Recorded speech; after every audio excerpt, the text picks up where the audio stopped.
Welcome to SBME Interfaces.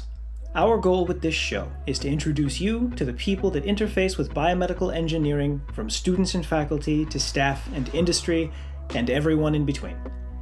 BME is a broad field that encompasses so many different perspectives, journeys, skill sets, and backgrounds, and we are excited to share them all with you.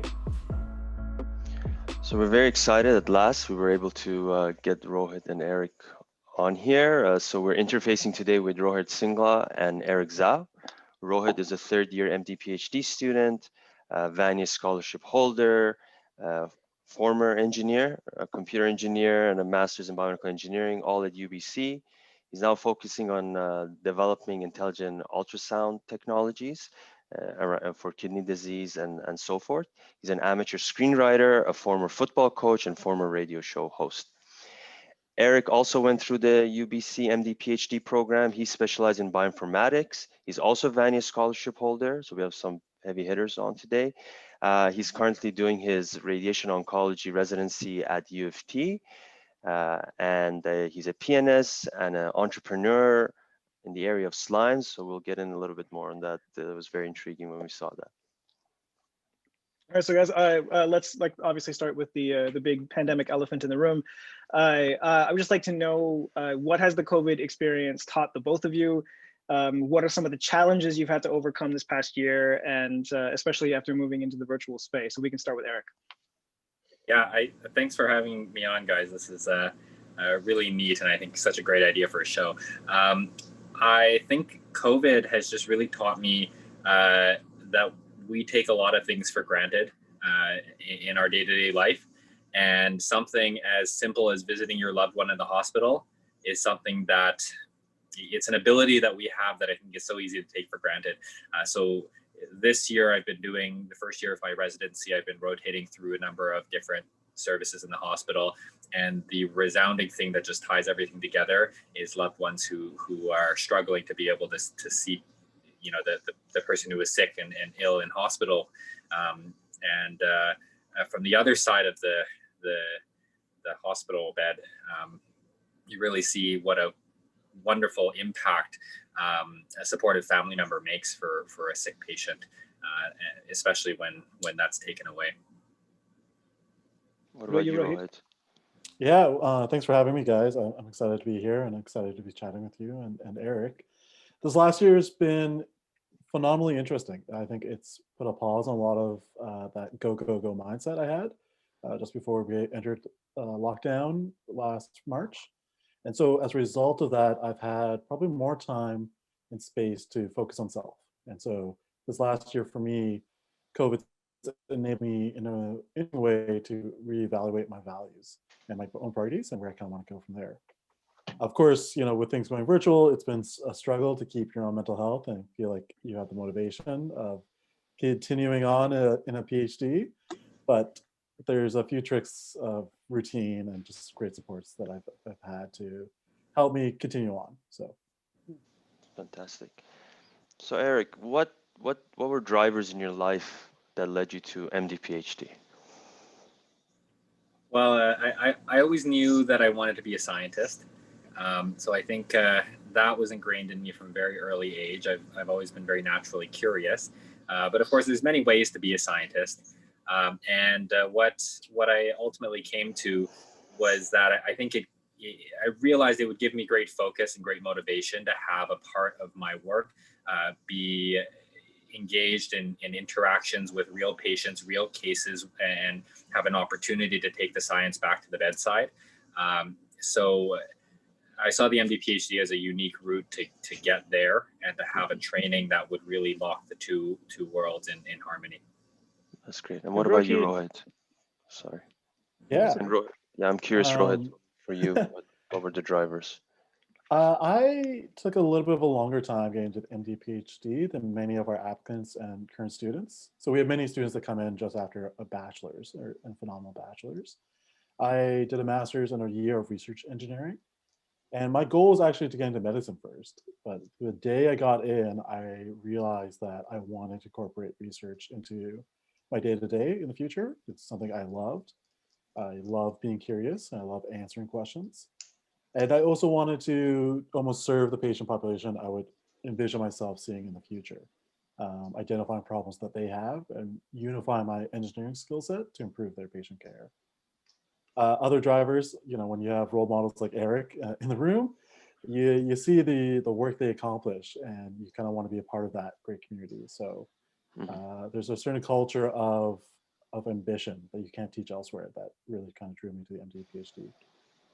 Roy, do you have a sense of what area you will do your residency in? I have been reflecting on that in the last little year. And so I will say that I like knowing a lot about a lot. I like a hospital environment, and I like a team-based environment where I can work with others of various specialties. So that's drawing me towards general internal medicine, where I could be seeing patients on the wards and really applying fundamental physiology. But again, I don't graduate until 2025, guys. So I've got a long way to go before I have to commit. So We'll talk to you then too. yeah. And Eric, why radiation oncology? I found that I just could not get away from the love for physics and the technical side of things. I did a lot of my research in cancer biology, so that part was a natural fit.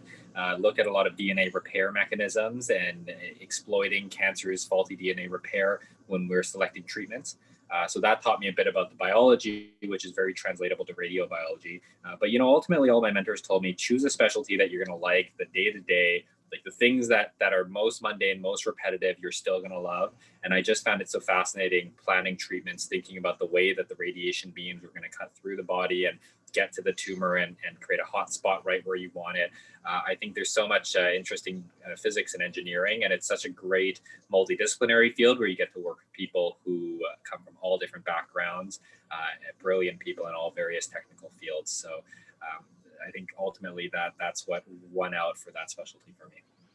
I had the pleasure working in, I mentioned to Eric, radiation medicine program under Dr. Fifi Liu, and it's sci-fi. Sometimes you walk into those rooms and areas of treatment, you have radiation physicists and physics and therapists, and it's really cool. So kind of understand your appeal to, yeah. Dr. Liu's leadership has seemed to have been good for the radiation medicine program here at U of T. For sure. For the both of you, what are some of the big takeaways you got from research training? Like, do you feel that there might be a greater need for MDs to have research training before, entering the world? Start with you, Rohit. Yeah. Okay. Yeah, there's a lot of takeaways for me, at least. I think having that engineering background and that almost scientific research mindset, I was able to just approach things differently in even my early years of medical training, where it's not just about knowing the content, but also knowing what you're not learning, and asking those extra questions of, well, what about this, or why not this, or how can we make this better? And it's that area, that little extra step beyond your fundamental understanding of the clinical world, that really highlights to you the need for research, the need for clinician scientists and clinician engineers, and that you really do identify like so much room for improvement and so much room for you. So I don't know, Eric, what do you think? I think that's exactly right. If I could say one thing about the role of research in my clinical learning, it's that it really inoculates me from apathy, and inoculates me from hopelessness. It's something that, especially being in a field like cancer, it's so easy to feel like there's a lot of sad stories around you, and I think research is something that gives me hope that the patients who will come tomorrow will have more options than those who are being treated now. Yeah, I'd agree with that. Hope is a great way to put that. You just come from a hope mindset. It's funny to think that research, sorry, Payam, I was just thinking about, it's funny to think that research could be a lever you can pull to help you with mental health in a hospital setting like that. That's a very poignant thing to think about. Anyways, please go ahead, Payam. No, I just want to build on that. From my observations, is typically a clinician scientist don't get as much bedside time. I mean, it's usually you get 20%, 10% Do you think you're going to miss that? Is that a choice you've made already, and you know that you're going to have to come to terms with that? Yeah, I definitely you know, wrangle with the fact that this core residency training of mine, I'm trying to soak up every moment of clinical interaction, because I know this is going to be one of the highest yield periods of learning for me on the clinical front. If I do end up being able to successfully pursue this career path as a clinician scientist, that can mean that the clinical time is not going to be as much as some of my peers. But my hope is that the time that I would get would be well focused in an area that I can build a strong expertise around, and feel very comfortable, confident that I'm able to deliver the very best for my patients in that area. And I think my hope is that what I might miss in the clinical variety, I would be able to make up for in a very rewarding research career. Yeah, similar thoughts there. I mean, I've had cynics kind of come up to me and say, "Oh, you're doing an MD PhD, so you don't want to see patients ever." I'm like, "Well, no, I went into medicine to see patients and to see people and to serve people."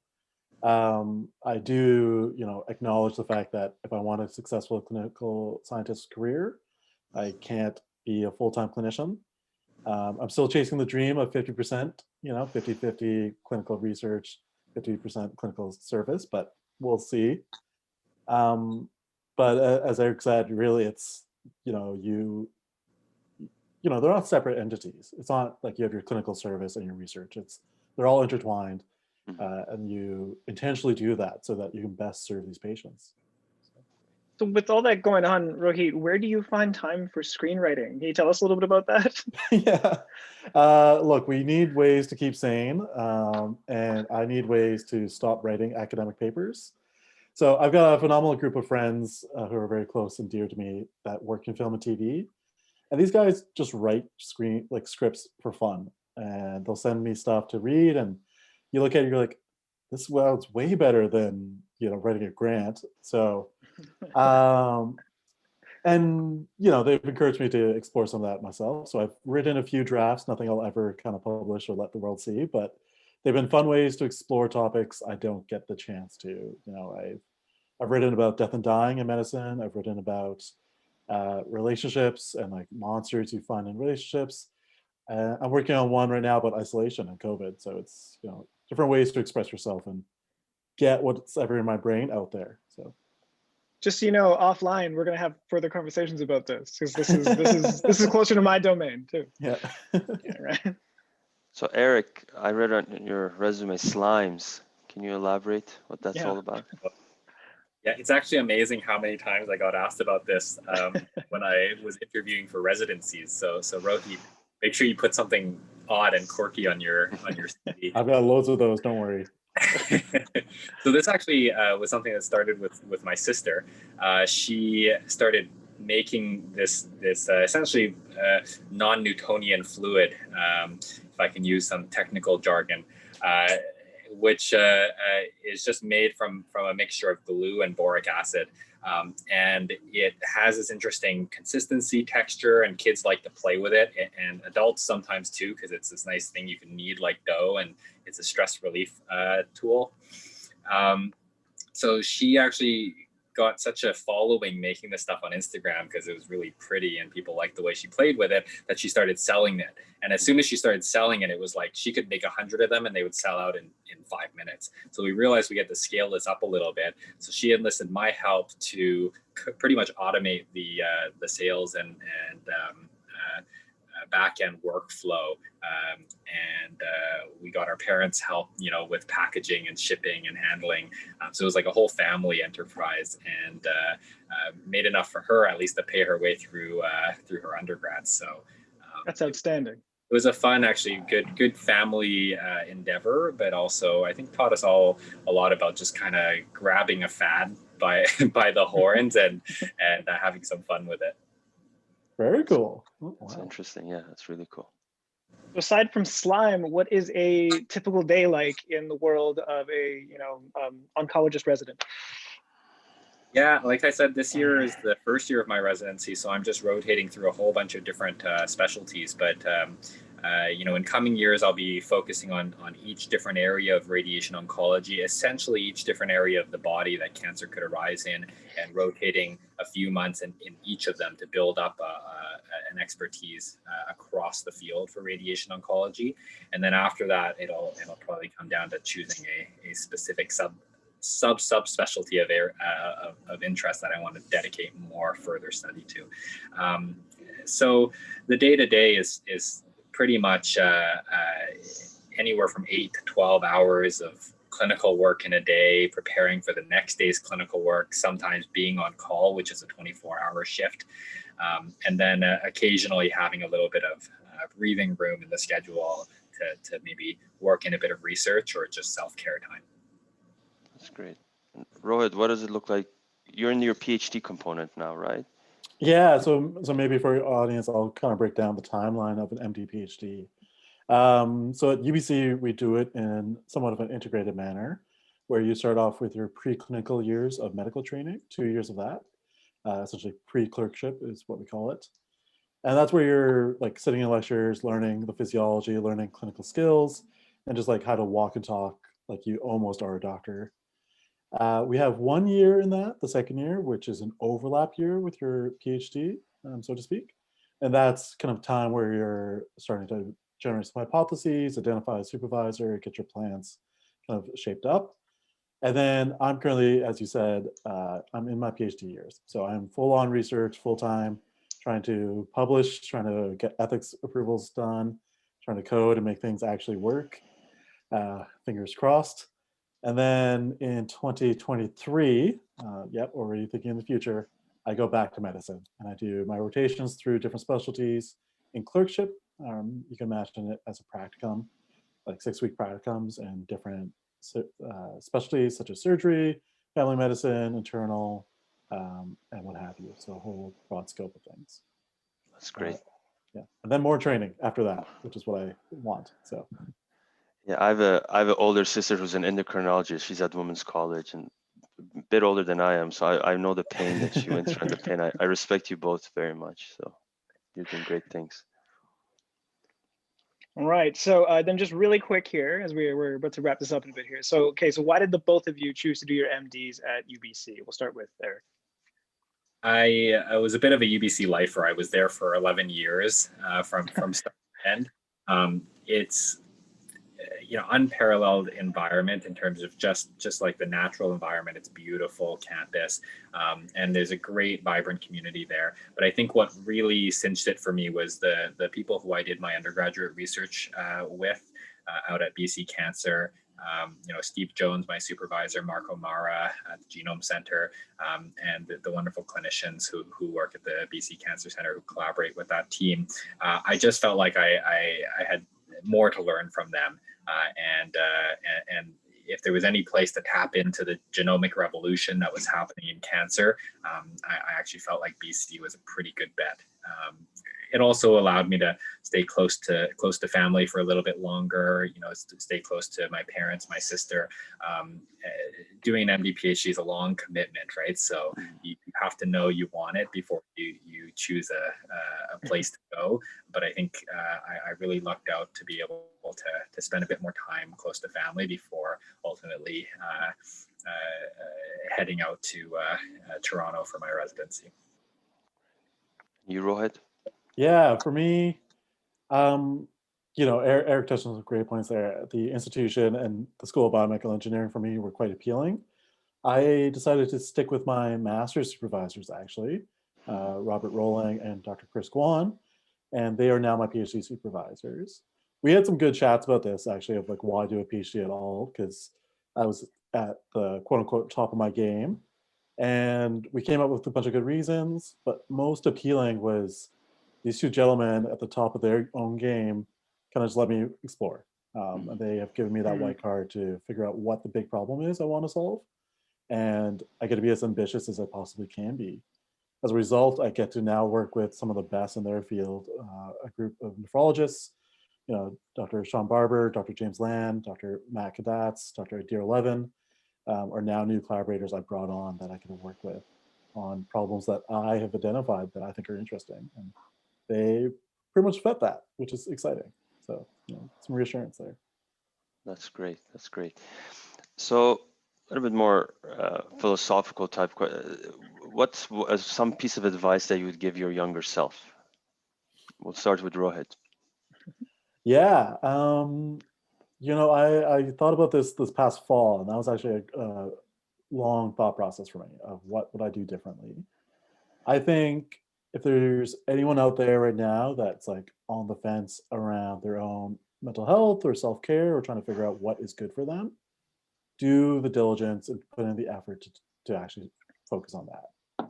I think I could have gone in a lot farther, believe it or not, with less pain and less strife had I done that. There are, of course, some achievements there, and we can talk about those, blah, blah, blah. But if I could trade some of those in for a little bit more happiness and a little bit more balance, it definitely would. So don't get tunnel vision of chasing these big dreams, because you'll leave a lot unattended. Eric? Yeah, I think Rohit, that's such a wonderful point. And I think there's a lot of things that I try to do more frequently now that when I started the MD-PhD program, I just had absolutely no awareness about in terms of self-care and mental health. And I have to do them now, with the way that the days are so nonstop. But I think for me, if I were to give advice to my younger self, and it's advice that I did thankfully get through the MD-PhD program, but never too early to hear. It is just to take a step back every once in a while, take stock of the work you've done, and take stock of the broader field. I think it's the classic seek first to understand, then to be understood, and you can do that with your work as well. To get a bigger picture perspective, to try to collect a network of mentors who have been there, who have seen the field unfold and can provide that broader perspective. Sometimes I think when you're in the middle of the PhD work, whether it's the experiments, whether it's coding, whatever it happens to be, it can be so easy to just get lost in the day-to-day problem and lose sight of the long-term project that you're trying to put together. The PhD is definitely a great way to try to teach someone how to see the big picture. And if I could have imparted any part of that wisdom to a younger self, I think that's strong advice. Really strong advice. Okay, last question then for everybody. So is there some project that you're working on right now, some initiative that you're really excited about and you would like the people to get excited about as well? And we can start with you, Rohit. Interested. Yeah, what am I on right now about? I am trying to explore how the heart impacts the kidney. A lot of research I find is often organ specific or technology focused, and they don't really look at interactions or how organs talk to one another. And so one of the hypotheses I have is that the cardiac cycle impacts our kidney in meaningful ways, in which we can then derive or create new metrics of. How does your kidney respond to a change in blood pressure? And can that be used to tell if someone's healthy or not healthy before we do some other late stage measurements? Because that's the name of the game, is to try and figure out when disease happens as early as possible and get ahead of it. And so I look at that and I say, no one else in the world's doing this. This could be interesting and fun. And it's, it gets me excited because it's combining my medical knowledge with my engineering knowledge and really challenges me. So. You, Eric? Oh, that sounds great. I think in the vein of trying to get ahead of the disease, what I've transitioned to focus a lot of my work on now is to better understand the role of what we call circulating tumor DNA, and that's DNA that cancers release into the bloodstream as cells turn over and die, and it gives us an early indication of what our treatments are doing to cancer. And we're trying to learn more and more what kind of signals we can tease out of that the circulating tumor DNA in order to possibly even adjust someone's treatment early on if we have a sign from our blood tests that perhaps the treatment is not working as well as it could. The hope is ultimately that one day we won't need biopsies anymore, that we can collect all the information that we need just from a simple blood test. I think we're still far from that, but I'm really excited about this as a potential way to just get really good monitoring on exactly what cancer is doing, because it's a tricky disease and we have to find better ways to get ahead of it. I'm excited about that too now. You work with Scott Bratman at all on that? And I know Exactly who I'm working with. Yes. I was there when they recruited him, so that's how I know. Oh, amazing. Yeah, that's great.